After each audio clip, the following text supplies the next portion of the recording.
I bought this grandfather clock at auction. It'd been up for sale twice before, but didn't sell. It's got quite a few problems. Some are more obvious than others. I thought the hood wasn't original to the case because it's so much darker. Because it's a local auction, I went round to have a look at it, and it is original, the hood to the case. The movement isn't.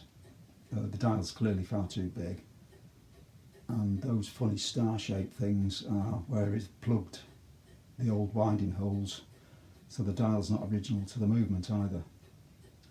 But I only bought it because I thought I'll just have it for the movement, the weights and pendulum. But when I saw it, I thought it was quite nice because it's small and plain, and I just quite liked it. And I thought actually I could just restore it. I really need to get another movement that fits it properly, but for the time being I'm quite happy with it as it is. I just want to restore the case, get the movement running, and just live with it for a bit, and if I pick up another movement I'll put it in. The door is 10-inch, but this is actually off another clock. If you open it up, the dial mask, the surround, is actually 11-inch, so it doesn't look as bad, but the dial is a 12. The movement's out of a painted dial. These are the hands off it, and these have been cut down. This would have been off a 13 or 14-inch dial. Now, I'll probably leave it as it is, but I have got another chapter ring, which I could take that one off. The centre's the same diameter, so I could put that on, bring the spandrels in a bit, and that would actually fit. But this is a London maker. Well, it's got a London name on it. It's actually been, the original name's been beaten out and someone's engraved a different name on. But I'll probably leave it as it is for now. I'll make another door 11-inch to match the dial mask. I'll have 1/4 inch of mahogany crossbanding around the edge. The pillars, probably change those. These are wrong.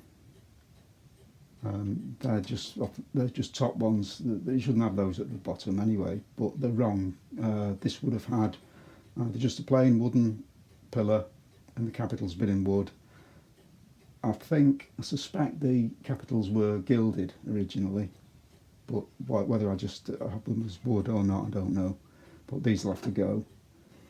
There's a strip of wood been pinned on the front there. So that's probably why it looks so much darker, because the door's wrong and that's wrong. Although the colour's quite a good match, yeah, and they do get a little bit darker as you go up into the hood sometimes.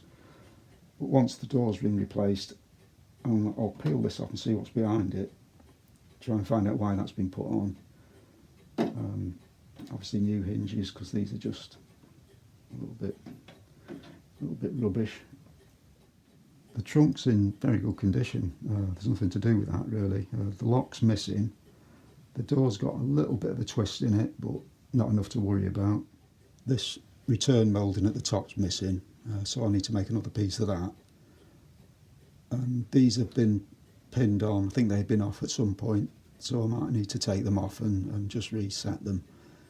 If they seem all right, then I'll leave them as they are. But that's the only thing that's missing on the trunk. You can see the door doesn't shut properly. It's actually about 3/8 of an inch. It's more than I thought it was. Looking at the front, you can't really tell. Whether I actually do anything about it, I'm not so sure. And as you can see, someone's obviously taken the lock out, probably because it was locked and they've lost the key. There's a bit of a notch there where someone's tried to prise it open, and then they've taken it off because then they couldn't shut it because they couldn't find a key for it. Now the worst bit is the plinth. Down to there looks fine. This looks like it's been off a Victorian sideboard or something, so that's got to go. But the main problem is it's been cut down. So this plinth should be a lot longer with crossbanding along the bottom. Now if I add a piece on the bottom of that, it's going to look awful. because you'll see the join because it's cutting across the grain. You'll never get the colour that well, and the finish and the grain of the wood to match. You'll always have a line through it, even if you did. Options are make a complete new plinth, which is probably what I'll do.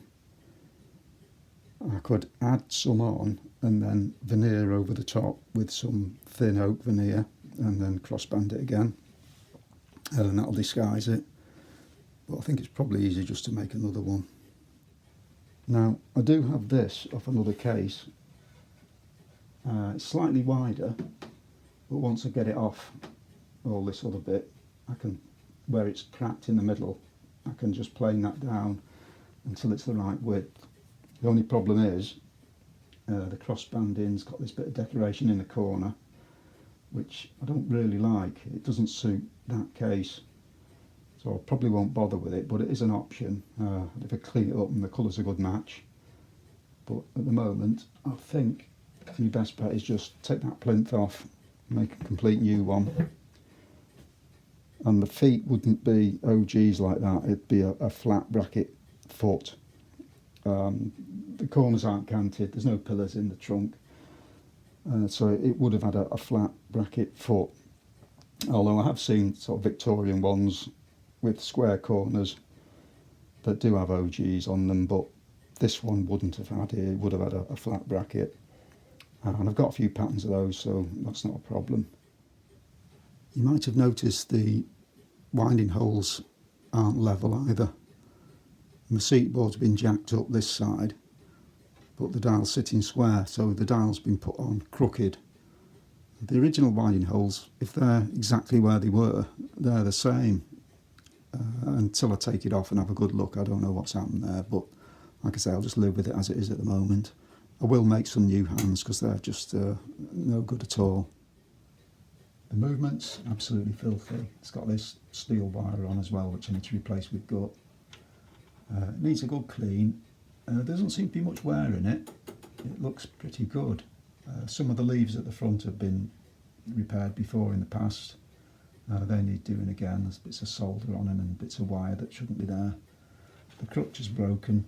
I've got one of those in, so I can replace that. Apart from that, it seems pretty good. This bit of the backboard needs splicing in as well. It's been broken off. Because this dial and movement didn't start out live together, there actually isn't a little flag on the hour post to knock this calendar round. So I'll probably put one on to make sure this works. That's the jaunty angle of the seat board without the movement on it.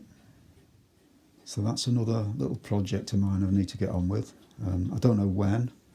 I've got a few other things on the boil that I've been working on for myself, but I've still got a load of customers' stuff to do, so when I get around to it, I don't know. But it is a nice little clock. The first time this was at auction, the estimate was 100 to 150. Now, I've seen better ones go for less, so I didn't bother. The third time it was in, they're asking 50 to 70.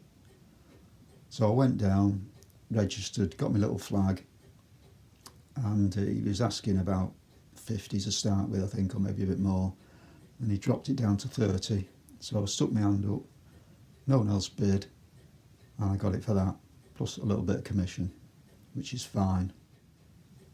There was another one at auction that I was interested in, basically just for the movement and weights and pendulum. But I thought the hood was missing, but it was there when I went, and it was in reasonably good condition. I mean, it needed some work, but it was complete. And that sort of put me off. If the hood was missing, I'd have been more interested, because I just couldn't bring myself to scrap a complete case. Because the hood was missing, it wouldn't really matter. I'd just get rid of what was left and take the movement out. That didn't sell. He dropped the price to 40. No one was interested, so it didn't sell. But for the movement, weights and pendulum, if it did have a pendulum, I'm not sure if it did or not. But even what was there, it was well worth the £40, but I just couldn't bring myself to destroy it just for the bits. I know I said I wasn't going to restore this yet, but I just want to see what's behind this piece here that's been added.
Well, there's nothing too exciting under there. There's no blue paint with gold work on it, but I don't think it's that kind of a case anyway. It is covered in glue, which didn't stick this on. This is a piece of mahogany, which is wrong. So I'm assuming that it just had a strip of oak veneer glued on, which is why it's like this on a piece of pine. Normally this would have been oak, and it'd have a couple of little strips of oak on the ends just to cover up that end grain, but when it's like this, they're just veneer over the front.